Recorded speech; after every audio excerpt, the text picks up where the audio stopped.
Welcome to the Leader to Leader podcast. I'm your host, Susan Spears.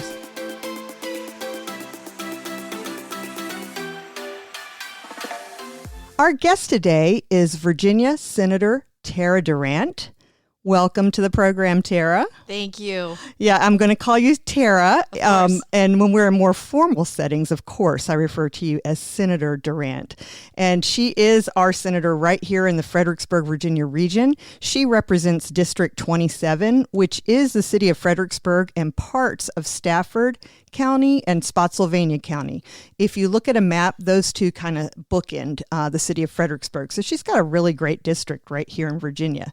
Now, to know a little bit more about her before we dive in, Tara grew up, she was born and raised in Iowa, but she has called Virginia her home for more than 20 years.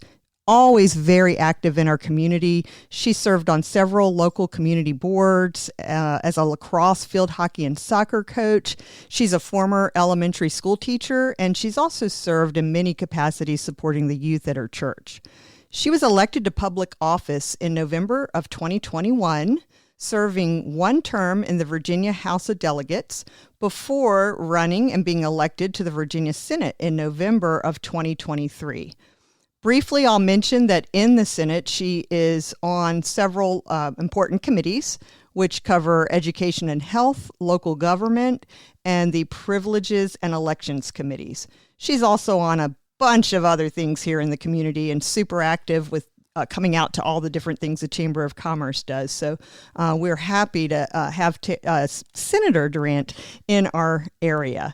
She earned a BA in Political Science and Communications from Coe College before attending the University of Baltimore School of Law. She and her husband, Ted, have been married for over 26 years, and they're blessed with 3 amazing children. I am so happy to have you here today. Me too. Thank you. Yeah, awesome. All right, and we also have beautiful Chamber of Commerce weather. You guys that are listening to us can't see it, but the sun is shining through the window here as we sit down this morning. So I'm going to begin by asking you, Tara, to just share with our listeners about your personal leadership journey. Well, I remember I had a professor in college said the very first job that you get out of school will shape and kind of the trajectory of your career. Okay. And I think that was true in my case because the seeds of wanting to do public service and community engagement were planted when I was in high school. I went to a parochial high school in Des Moines, Iowa, actually the same high school that Caitlin Clark graduated from. Oh, wow. That's interesting. She's just a few years behind me. A couple. Just a couple, but very heavy into community engagement and civic service. Always had some type of service project going, and I got hooked. So when I graduated from Coe College near the University of Iowa, my first position was with United Way. Oh, I didn't know that. Yes, back in Lynn County. And I loved it. I felt the structure back then was you really got to know the community and all of the nonprofits. Anything from the Red Cross down to something that had grassroots, or the organizational structure that was really tailored for something really specific to the community. And I got to know a lot of them. We visited them, did site visits, and that's how you kind of go out and do this community engagement to say we need to support our community. And I loved it. So then I moved out to the East Coast and have ever since then I've always had some type of connection, whether it's been professional. I worked for the United Way in Northern Virginia as well. Okay. Worked for a for-profit company, but still doing support for, I guess you could say, civic engagement, whether it be branded as a United Way campaign or something else, disaster relief or anything else for Fortune 500 companies. And eventually, when we settled in the Fredericksburg region, I was home with the kids for a while. Yeah, but sure. I look back now and I realized I was never idle. I was always engaged with something, whether it was coaching as well as something with my church, and always community services board with the United Way, with a lot of different ones. So there was never a time that I wasn't trying to stay somewhat engaged, whether it be in a professional capacity or, and I think that still defines who I am to now. Yeah, you have to have a special heart for community to be in public service. So that's a perfect tie in there. When I think about you with the different coaching, I'm making the assumption maybe your kids were involved with some of that. Yes. Yeah, that was kind of the hook, but everybody doesn't go out and coach with that. What was your favorite part about being a youth coach? Oh gosh, those kids. Yeah. Yeah. I love to see, you've always got different levels of skill when you first start. And there's always some that have got that athletic gift. But then there are those who are, they're maybe a little bit shyer but they're there. They've shown up. And so to pull that out of them and give them some confidence and really just boost them up and really shout when they have some, they're able to get a goal or make a great play. Right. And see that come out of those kids. That's just the best part. I loved it. Oh, that's great to hear. Did you do sports when you were coming up? I did. Yeah. So you kind of had that tie-in. Yeah, I did. I mean, I grew up in a very active lifestyle with my family, because you used to say we were outside. I was a child of the 70s and 80s where you come in, right? You come home before dark, that sort of thing. Definitely. That's funny though. I spent the summers, I call it, part of it I think of as rough and tumble, because my neighborhood, it was a lot of my brother and his friends. And so I was very much of the scrappy girl running around with the guys, but yet a girly girl. Same. So figure that out. But there's a lot of us like that. Yeah. That was me too. But then when it came to sports, Tara, I have to tell you, I was just absolutely the worst. Even my best friend would pick me last, like in gym class. She'd be like, well, next to last maybe. But I went over and did all the art stuff. I was into all the music and arts and everything versus that. So it's some of those things that you were able to have as a youth around coaching. I may have had some instructors, but that's a very different kind of atmosphere. So I would think maybe you had a coach or something was there one or two that were extra special or that stand out in your mind when you think back on it? It reminds me of when I used to play softball. That's a big sport back in the Midwest. Okay. And there was a league. I'm looking back now thinking, I can't believe they did this, but it was called Flower Power. So okay. Maybe it was something Did like y'all that. were there like flowers on the uniform, like super cute? Bless our hearts. Daisies. So they all were, the boys on the other side, and I don't even remember what they were, they named those, but they were the Bears. The girls' teams were all named after a flower. Okay, well, And they, every year, I was assigned, because I think it's based on where you live, to the baby's breath. That's painful. Oh. And boy, did we get taunted for that by the other. Isn't that funny? I wonder what they're called now, if the same kind of organization is going, but they've probably shifted some of that. What were they thinking? I don't know, but you better just be able to take it. Well, and I think if that was like late 70s, early 80s, and that kind of time frame, it was a lot of things that had names like that. It was a lot of that actual term. It was like a carryover from the 60s, flower power and all of that, and groovy and everything. Kind of fun, I think, and sunshiny. It was still, I mean, I remember we got a ticket and you get to go get a little treat after the games. Oh, or that's sometimes nice. You have a double header. Yeah. And, whatever it is that to keep these kids engaged and having a good time, and being a part of a team is, I think, so important for kids, because they have to learn how to navigate conflict and how to have a coach that maybe isn't your favorite. And this is kind of like the trial for life. And it really does shape you. And if you have a bad experience with some of those things, with the sports or music or whatever, it depends on kind of home and everything too, on how well you're able to navigate past whatever that experience was and continue to be true to yourself and, become your own leader, or in some cases lead by following. There's just so many different ways that you can lead. Yeah.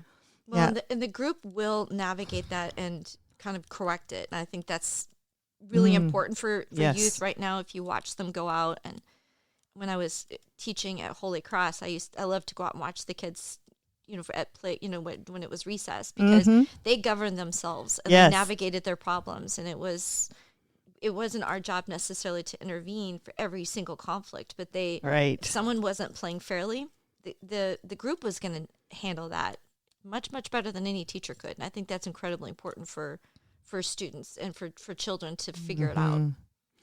When you think about your journey, how would you describe, like if you thought, how would you describe your personal leadership style, and has that shifted over time? Oh, absolutely. It's definitely not micromanaging, you know. You've got that vision, and you need to assemble a really good team around you, and so collaborative. But you know, the expectations are clear, and you know, accountability. Yes, and hopefully you foster a sense of that we're all on the same mission, working toward the same end goal, and there's a loyalty that gets fostered behind that. I think that's somehow I've been very fortunate to have that. Yeah, that mission part is so important, and sometimes we forget. We get moving so fast towards things, and there's a mission, and people need to know the why, because they'll come with you if they know the why. But if we forget to give that foundational reason, sometimes it's hard to coalesce people around a cause.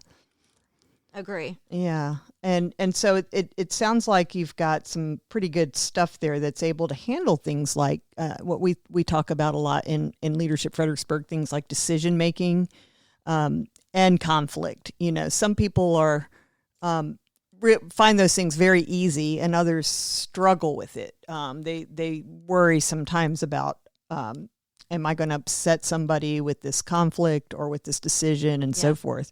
Do you feel that you're good in that area? Well, I don't hesitate. I noticed that. I really will confront it. I don't think anyone likes confrontation or have to deal with conflict, but maybe it's just an innate sense of whether fight or flight. But I know that part of me. I never back down. Ever. I will confront it. Okay, I've got Tom Petty in my head. I won't back down.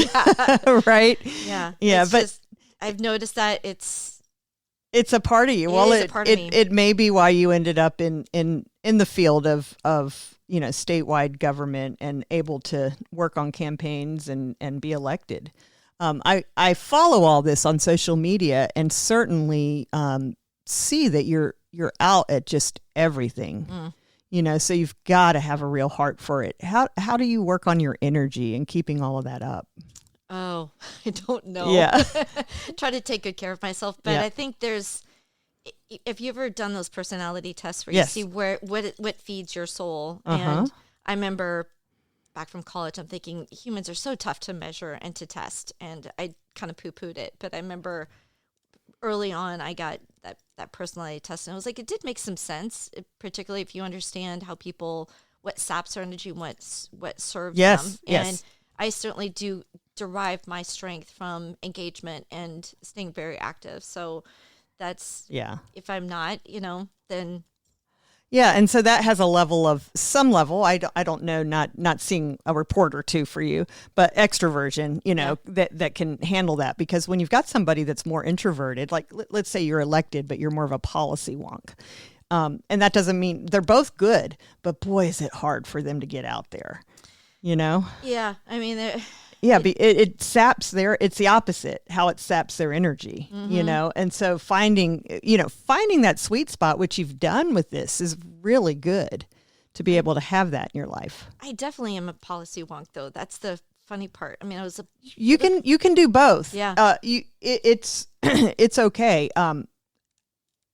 It doesn't always go with that same energy. Agree. You can go kind of way down that road where that's really your main thing. And you see it in politics where it's sometimes somebody's really good at campaigning, and then they get into office and they're still campaigning. And you do have to campaign, but you also have to have the policy side there.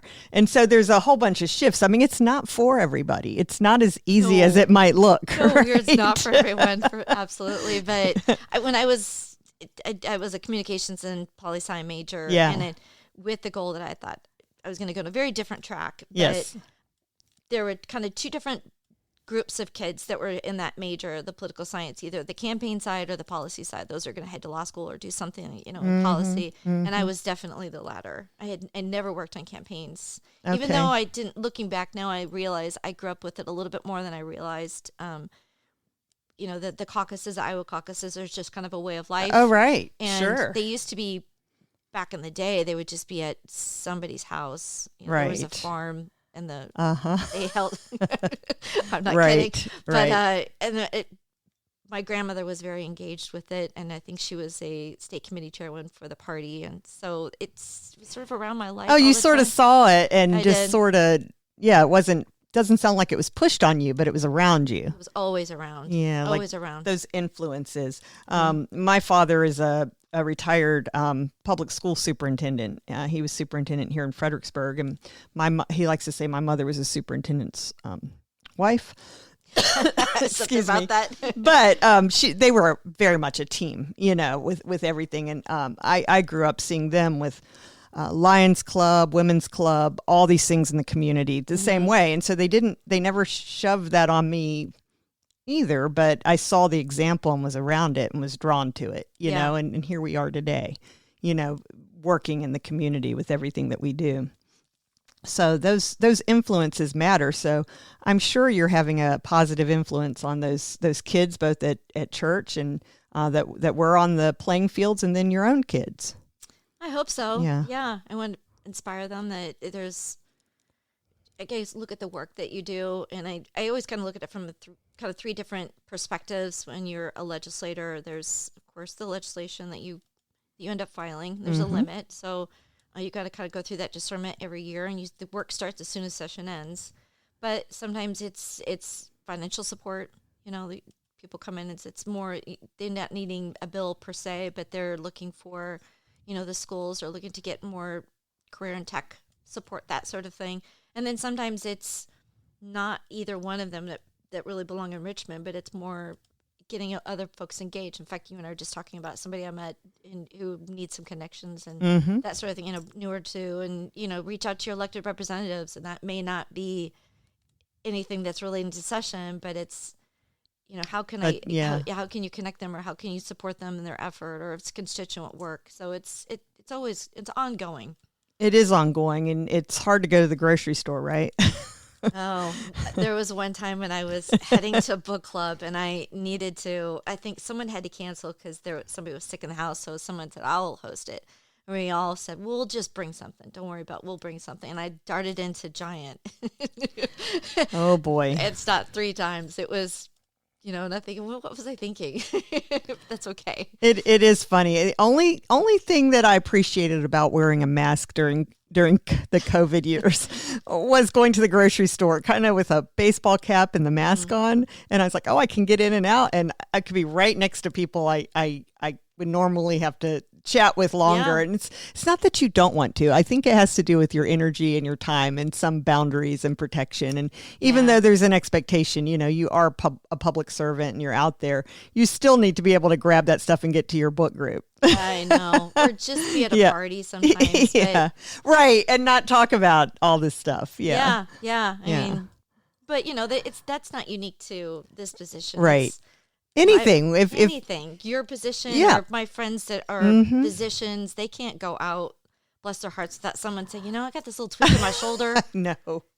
I know. I recognize it. And so for all of us that are in that type of a realm, you can learn. You can do this. Yeah. I'd be happy to talk to you on Monday. Yeah. Can you circle back? Here's my card. Yep. There you go. I had one approach me. It was Super Bowl Sunday, and I had run in, same thing, Giant. I'd run in there over right by my house, and I was just this one last thing. Yep. And this gentleman came up and wanted to ask me all this stuff about the local economy. I'm in sweats and all that. And I remember I looked at him and said, just kind of not today. So I can't. It's Super Bowl Sunday. Yeah. So he was nice. That happens, Yeah. But at the same time, sometimes the most important things that we find out come out of those moments. Of course. That we didn't, all the planned meetings and everything can't change the spontaneous time that we have that happening. And we know it makes a difference, really those does. Conversations. Yeah. Right. And it's like anything you do, if you've put yourself into this position, then you're going to, if they see you, they're just kind of, oh gosh, I would love to have a moment of your time, and that's okay. Yeah, sure. Well, what's your favorite part of this so far as in your journey of being an elected official? Oh, well, I mean, we've got some really good work done. You know, there's been some really important things that I'm pretty proud of. I mean, some of them, the workforce development things have taken a couple of years, but sure, it's always, I think we're all talking about that quite a bit. Because yeah, it's so important. It is so important right now. And of course, my philosophy is that if we can smooth the path and remove barriers that makes it sense and strategic, then let's figure that out. And so we've been chipping away at that. I think I had someone I met that really in a place I didn't quite expect, but they recognized me and they said that workforce bill that you did for behavioral health, which is a big lane that I'm in right now. They said that has really been pivotal. That has been, is that the right word? But yes, it made a difference. It really made a difference. They said this is something I could see in his office and with his organization. They had been talking about it for a very long time. Wow. And that was humbling. But it's, if you listen, and sometimes you just got to be a little bit bold, because I remember it started off right after I got elected. It took a couple years to do. There were so many hurdles that it would take a whole other podcast to talk about. But I remember one meeting that I went down to Richmond, and we gathered up with a bunch of people and left there feeling pretty defeated. There were just, the problem is this, and there's Medicaid and all kinds of things. And I remember looking at my chief of staff, Kathy, and we were like, we're doing this anyway, and we're going to drop it. And it just took that catalyst. And then I remember someone told Kathy, it was like, I don't know what happened, but that just, you can talk and you can spin your wheels, but once you kind of take that next step, it was like, I guess we're doing this. And then it really kind of kicked into gear, like whether or not we're going to be confronted with it. And, Yeah. And what you just said was, I just had to be a little bit bold, and take that step. So I would think after that bold step, it becomes easier and easier to take more bold steps in your journey. Yeah. And be willing to accept that there's, we kind of triage these things when you go through, and, I want things to be successful. Sometimes you realize it's going to be a bit of a lift, and yeah, sure. But you're not supposed to form a relationship with your bills, so it's hard, because it's like that, bad relationship you should have broken up. But you're like, dang it, this is I think it could work. I think it could make things better. But then you have to let it go. And then you get that feedback when it's successful, and you find out it is good and making a difference. So that's like full circle. And hopefully no unintended consequences either. That's kind of your nightmare.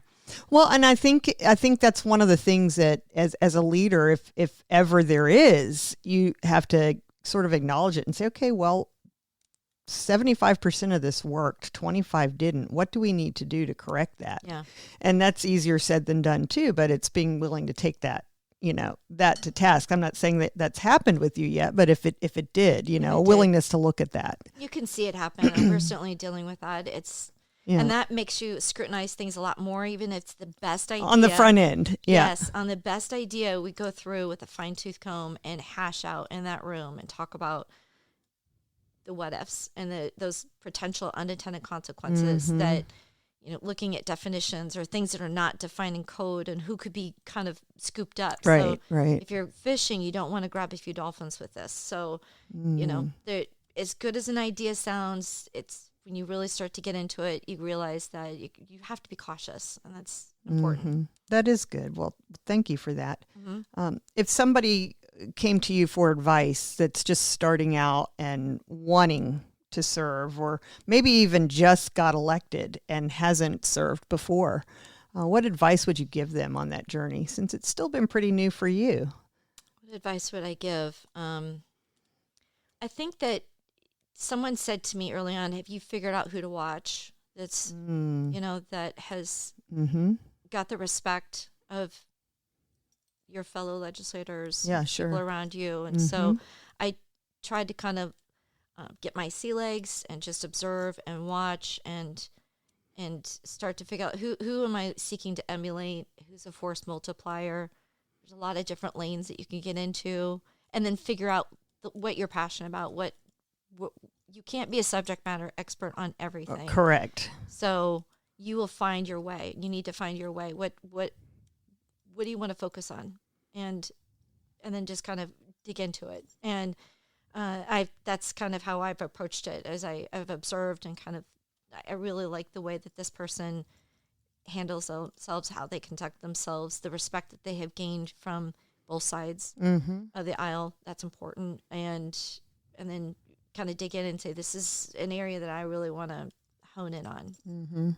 As you observed that, did you just continue to observe from afar, or did you try to engage that person to see sort of what you could glean from actually, getting to know them? I did try to ask questions. I don't think there's any shame in ever just explain it with me. And I remember we were tackling a really big one, and I went in several times to meet with one of my House delegates who's I think a CPA, and he was so incredibly patient with me, and I just always asked and asked. So I say that expression a lot. You cannot be a subject matter expert on all of it. So the best you can do is just continue to ask questions and try to inform yourself as best you can.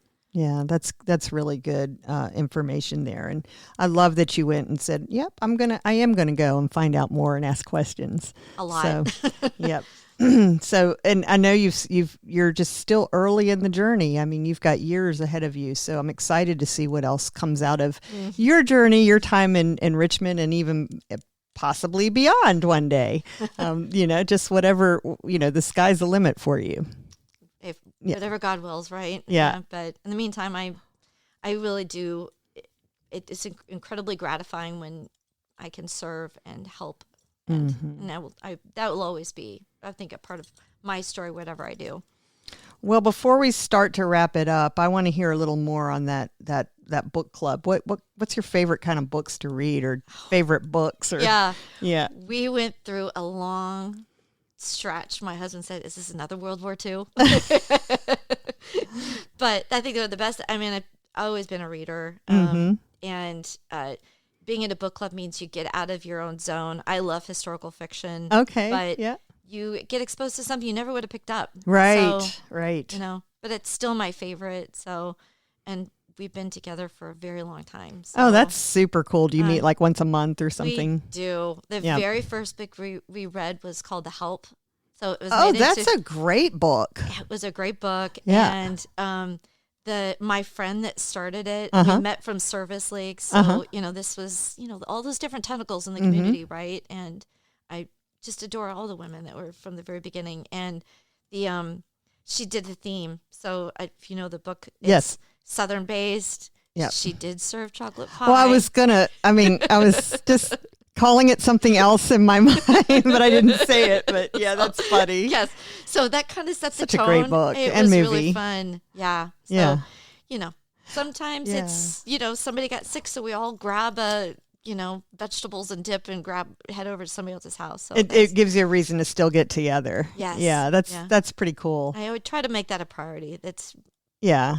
And we're not going to give on that one. Over the years, you're not going to remember all the books, but you always remember the first one, the beginning, when anything's new. Yes. It stands out. And what a great, I immediately, when you said it, I can see the cover of the book and everything. I think I've read that several times. Yeah. It's a really good book. It was one of the rare books I thought the movie actually improved the story. Yeah. The movie's outstanding too. I absolutely love that story. And just all of it. I like movies like that are visually appealing. Well, my mother was raised in the South. She was born in Birmingham, but raised in Tupelo, Mississippi. That's where her people are from, as we say in the South. So it was interesting to me to kind of see this connection between the South and Mississippi. Yeah, sure. Well, that's really interesting. So, okay. Well, I learned a little bit more about that, and I thank you for sharing it. Of course. Before we completely wrap up, do you have a favorite motto or quote that you'd like to share with our listeners? A favorite motto? Carpe diem. Okay. Easy. It always seize the day. Go after it. Yes. That does define me. I think I've always experienced I never want to have any FOMO. I want to just see and do it all. Love it. That's great. Anything else you'd like to share with listeners? Well, I will tell you that anyone that I represent, if they reach out, if they want to have, if they need to sit with me, or if they need to talk to me on the phone, it's always a priority. Yes. So that will happen if I can, I will try to help. But that's my constituents, the people I represent, are always my top priority. Excellent. Well, thank you for that. And our staff here, when they post this online, they'll put a link to how folks can contact you. Of course. Right there. So thank you for spending time with us this morning. I really appreciate it. It was really fun. Yeah, absolutely. And again, for our listeners, I am Susan Spears. I am the president and CEO of the Fredericksburg Regional Chamber of Commerce. Today's Leader to Leader podcast was a interview with Virginia Senator Tara Durant. We were delighted to have time with her, and we thank you for listening today. Hope you follow us, and you'll know when new episodes are available. Thank you, and we'll see you next time.